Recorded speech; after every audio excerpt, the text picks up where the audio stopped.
It was September 1988 when 22-year-old Dan Wilson left his home in Spokane, Washington, for what was supposed to be a short trip to Montana. Dan was young, adventurous, and free-spirited, the kind of person who thrived outdoors. He had always loved camping, hiking, and exploring, so no one thought twice when he packed up his car for a weekend getaway. But Dan never returned. For 2 long weeks, there was no word from him. Then his car was discovered abandoned at a remote campground near the Idaho-Montana border. Inside, investigators found Dan's sleeping bag still neatly rolled up, food supplies untouched, and no clear sign of a struggle. His personal belongings, including his wallet, were still there. To family and friends, it made no sense. Why would Dan walk away from his vehicle without taking anything? As search teams combed the rugged wilderness, they faced steep mountains, dense forests, and unpredictable weather. The days stretched into weeks, and still no trace of Dan. Hope began to fade.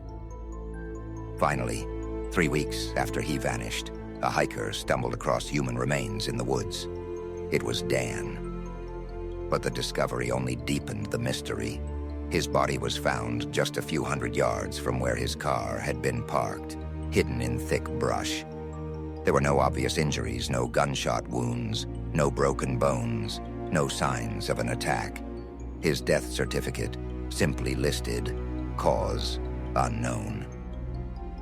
Rumors quickly spread. Some believed he had been murdered.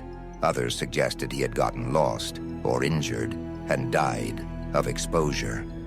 But the condition of the body didn't fully support those theories. Dan had been healthy, strong, and familiar with the outdoors. Something about the scene felt wrong.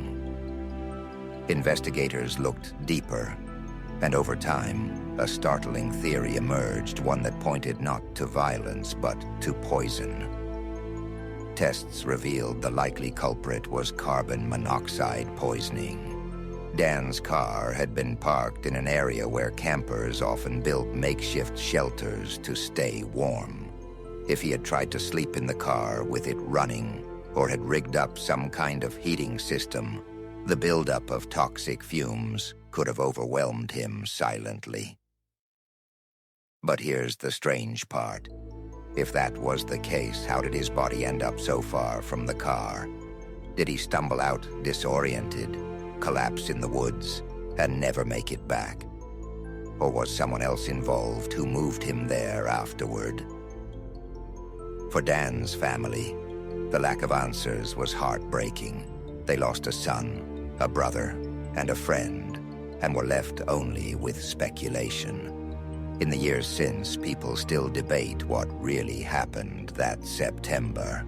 Some believe Dan's death was a tragic accident caused by his own attempts to stay warm. Others are convinced the story doesn't add up, and that foul play can't be ruled out. What is certain, souls, is this. In 1988, a young man's life was cut short far too soon, leaving behind a mystery that continues to haunt those who knew him.